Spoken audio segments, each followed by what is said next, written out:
une fois qu'il aura effectué sa peine, la parole de quelqu'un comme Pierre Palmade, par exemple, pour les jeunes qui justement Ouais. usent et abusent, et en particulier dans certains milieux, notamment parisiens, que monsieur Palmade et d'autres doivent bien connaître, où l'usage de ces drogues pour des activités sexuelles deviennent un problème qui, à mon avis, pourra largement être mis en parallèle avec la crise des opiacés aux États-Unis, parce que c'est en train de ravager des milieux entiers, hein, donc voilà. Ouais. Je pense que ce sera utile qu'il puisse ensuite s'exprimer pour raconter la Mmh. vérité de ce qu'a été ces années de débauche. Et je pense que ce serait bien que les choses soient dites, et qu'elles soient dites sans y mettre trop de forme, pour raconter la cruauté de cette vie, la cruauté aussi du coup des abus sexuels qui se passent dans ces milieux-là. Parce que quand ils se mettent dans ces états-là, il y a aussi des petits gamins et des petites gamines aussi qui en font les frais. Je veux dire, des mineurs isolés, etc., qui font les frais de ces gens qui se sont bourrés Mais de coke et de produits. certains en Pour, meurent, voilà. certains en c'est meurent. Voilà. surtout, Non, mais c'est ce serait bien que ce soit raconté un c'est peu aussi. aussi, c'est C'est aussi pas le glamour, fait, hein. c'est aussi le fait que c'est ce qu'on appelle des drogues chimiques. Donc, il y en a beaucoup des drogues chimiques. Et Elles qui sont aujourd'hui extraordinairement utilisées en milieu festif, Mm. dans les écoles de commerce, dans les grandes écoles, et que c'est un truc dont on ne s'occupe pas, parce que depuis Darmanin, on s'est figé sur la question du cannabis, qui est une mauvaise drogue, mais qui n'a laisse jamais passer. provoqué tout ça. On a Loïc qui est au 32-16. Bonjour Loïc. Bonjour les grandes gueules, et Est-ce encore que une vous- fois, GG pour vos 20 ans, hein, quand même. Hein, un Merci, petit merci mon dédicace, hein. cher Loïc. Merci beaucoup. Est-ce que vous pensez que justice a été rendue? Alors, factuellement, d'un point de vue de la justice, il y a condamnation. Donc, si on est impartial et qu'on dit bien que la justice est indépendante et qu'elle est magnifique en France, oui, on peut dire factuellement il y a eu justice. Du point de vue des victimes, je me rattache à Barbara. Une condamnation, ok, ça ne vous remplace pas un être qui est mort ou qui allait naître. Moi, je voulais faire part aussi d'un point de vue, et j'ai rebondi aussi sur ce qu'a dit Barbara sur un autre point, monsieur et madame tout le monde, donc je ne parle pas de ceux qui passent à la télé. Je ne citerai pas de nom, mais le compagnon d'une de mes nièces a tué sous coke et alcool une dame qui, en percutant en sortant de boîte de nuit une bagnole, elle a brûlé vive dans sa voiture. Il a 0 jour de condamnation C'était ferme. la règle. Combien de fois ça arrive? Et je termine, aujourd'hui, il a racheté une bagnole et il conduit sans permis, sans assurance. C'est Voilà. tranquille. Voilà. Donc, écoutez, j'ai envie de vous dire, justice rendue, peut-être pour monsieur Palmade. Et j'ai envie de dire, là, pour le coup, j'ai l'impression que son côté VIP l'a desservi. pense aussi, Puisqu'apparemment, il y a d'autres tarés, débiles, y compris, malheureusement, si je ne l'ai pas choisi, mais qui sont dans un environnement proche. Et alors eux, ils ont tué quelqu'un et ça recommence. Ils recommencent les mêmes C'est faits. l'homicide involontaire dont je parlais. Donc, en voilà. fait, l'intérêt, ça serait donc maintenant de s'aligner sur la condamnation Palmade, que ça fasse en quelque sorte Oui, jurisprudence, c'est ce que vous voudriez, et que Exactement. désormais Exactement. la justice soit plus ferme avec les chauffards tueurs de l'idée- les gens attendent, L'idée, c'est que quand tu prends une voiture, une moto ou n'importe quoi, et que tu es sous dépendance de produits psychoactifs, qu'il s'agisse d'alcool ou autre, Mais on considère qu'à ce moment-là, ce soit pas involontaire. Parce qu'il y a une volonté, si tu veux. Si tu as un pistolet et que tu es bourré, tu as beaucoup plus de chances de tuer quelqu'un que si Mais tu es en pleine Loïc- et que tu n'es pas bourré. Loïc, je voudrais Oui, revenir oui. quelques instants sur l'exemple tragique et qui est dans votre cercle familial. Donc, si j'ai bien compris, la personne est toujours compagnon de votre sœur ou pas alors? Yes. Oh, je ne Yes. préciserai pas la Votre formation. nièce? D'accord. Mais ce que je veux dire, c'est que vous le voyez toujours, il est toujours aussi toxico ou pas? Non? Ah non, mais moi, de toute façon, voilà, ce genre de choses, c'est rédhibitoire. Ça sort de mon périmètre de valeur, donc j'ai pu avoir les personnes dans ces cas. C'est tout. Oui, bien sûr. Bien sûr, je comprends. Non, mais c'était Mais c'est simplement très pour savoir intéressant. si lui, il était toujours toxico ou s'il avait un parcours de soins ou quoi que ce soit. Il est alcoolique. Ouais. Mais vous voyez, c'est Ah, très c'est intéressant un ancien l'affaire de footballeur. Loïc. Je ne donnerai pas de nom. Mais c'est un très ancien intéressant footballeur. l'affaire de Loïc. Parce que cet homme Professionnel. a commis, pour nous, à nos yeux, un homicide, d'accord? Mais ailleurs, dans d'autres sujets, alors évidemment, là, il ne s'agit pas de conduire en état d'ivresse, mais alors vous allez avoir quelqu'un qui est aussi en état d'ivresse, qui s'appelle Nicolas Bedos. Qu'est-ce qu'il fait? Il a un geste malheureux et complètement stupide. Ah bah lui, il prend de la ferme. Un autre, ça n'a rien à voir, il n'est pas en état d'ivresse. Il dit, le proviseur, faut le cramer vif ce chien. Ah Voilà, bah il ouais, prend exactement. 60 balles d'amende. Et quand les gens écoutent ça, alors évidemment, quand tu es spécialiste du droit, tu vas dire oui, mais c'est pas la même chose. Tu vas commencer à lire les articles du code civil, du code pénal. Mais c'est pas grave. Les gens, qu'est-ce qu'ils entendent? Ils entendent que ça n'a ni queue ni tête, que la justice n'a ni queue ni tête, qu'elle va taper l'un et puis celui d'après pas. T'es connu, tu te prends. T'es pas connu, tu prends pas. Alors que les gens les plus dangereux aujourd'hui, c'est tous les anonymes qui vont ce week-end aller s'en foutre plein le pif et qui vont encore faire risquer la vie d'une pauvre dame en voiture. Voilà. Non, mais je suis d'accord. Mais la question, c'est pas l'exemple en fait. Oui, non, mais c'est juste pour faire parler les médias. D'accord, mais l'histoire, c'est de se dire s'il y a évidemment des décisions de justice qui peuvent paraître bizarres, étranges, avec des peines différentes, VIP ou pas, pour éviter ça, parce que de toutes les façons, les individus. Il faut des peines planchées. Non. Oui, mais on a vu que quand on les a remis... Parce qu'elles étaient mal faites, il y a qu'à les faire mieux.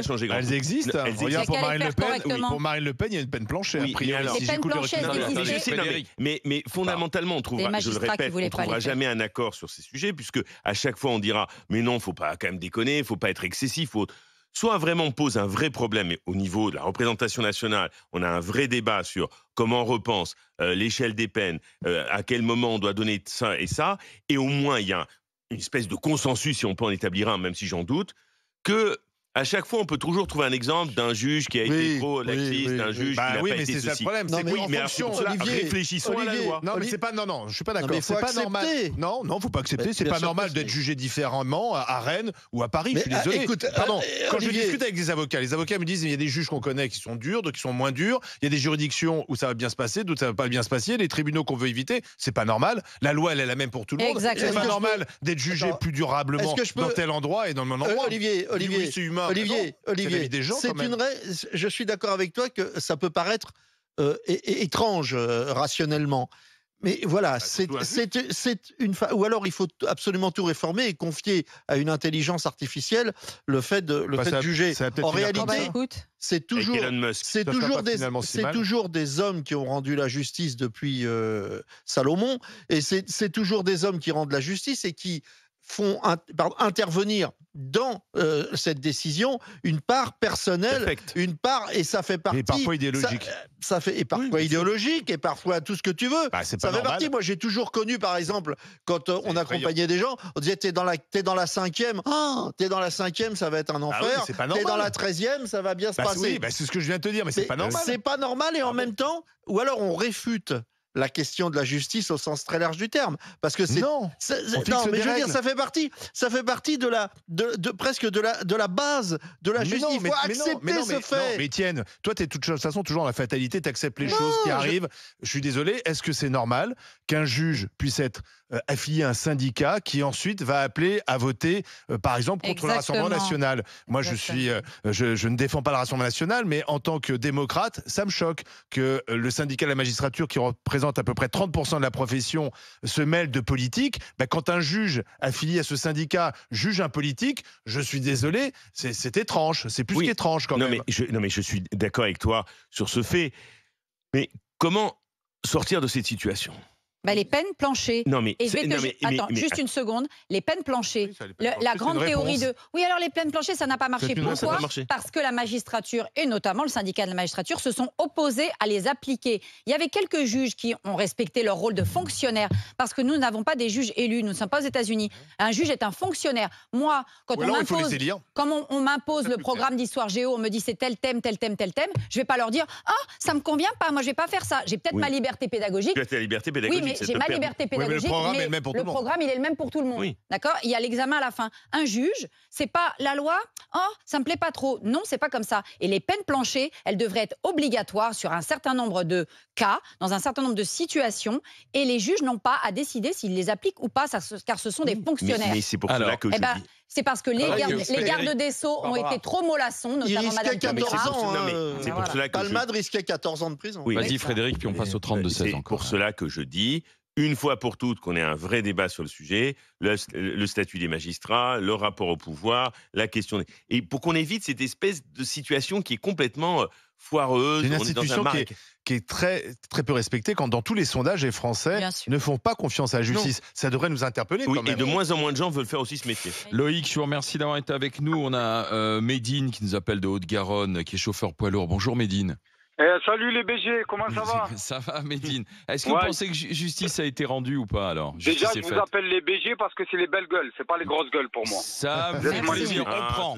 On prend, mon cher Médine. Dites-nous tout alors. Et ensuite, si je peux me permettre, je vous raconte mon histoire qui dure même pas 30 secondes. Ça m'est arrivé une affaire similaire à celle de Palmade en 2019. Moi, je me suis fait rentrer dedans. J'avais mon fils avec moi. La personne était accompagnée de sa femme qui était enceinte de 4 mois et sa maman. C'est la personne qui est en tort. Hein. Elle m'est rentrée dedans assez grave. La femme a perdu son gosse. Elle était enceinte. Donc, on est descendu. Il était énervé. J'ai été énervé, ce qui est normal. J'ai pris 5 coups de couteau dans l'abdomen. Mais pas en état d'urgence. Pas très grave. Parce qu'il n'a pas enfoncé la lame, si vous voulez. Moi, je me suis défendu. Je lui ai éclaté la mâchoire. J'ai pris 7 ans ferme. J'ai fait 4 ans de prison primaire. Pour ça? J'ai jamais eu de problème.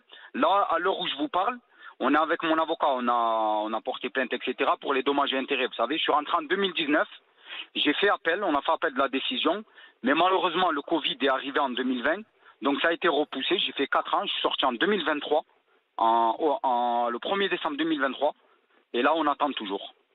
Donc à vous de me dire, est-ce que Pierre Palmade le mérite ou pas? Vous voyez ce que je veux vous dire? Non, mais ce qui n'est pas normal, c'est d'attendre aussi longtemps avant d'avoir. Mais même, je trouve que c'est bizarre qu'on attende 21 mois pour juger Pierre Palmade aussi. Ça me paraît très. Et vous n'avez pas été en légitime défense? Vous n'avez pas été considéré en légitime défense? Non, parce que d'après ce que j'avais compris, mon avocat, ce qu'il m'a dit avec le sourire, c'est le fils d'un tel. Il m'a pas dit le nom de la personne. Il vient de la Corrèze. Il m'a fait comprendre un peu. D'accord. Choisis alors la prochaine fois. Et moi, ce que je trouve l'affaire de Palmade, j'aurais été plus ou moins clément s'il était primaire, mais là, le problème, il est récidiviste. Quand on est récidiviste, le problème, c'est que là, on le fait exprès. Parce qu'on vous dit, si vous volez, vous prenez 10 ans.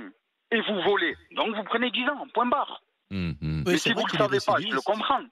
Mais quand vous êtes récidiviste, c'est autre chose. C'est vrai. C'est vrai. Là, vous cherchez le bâton pour vous faire battre. Après, attention, hein, je ne dis pas qu'il mérite 20 ans ou quoi.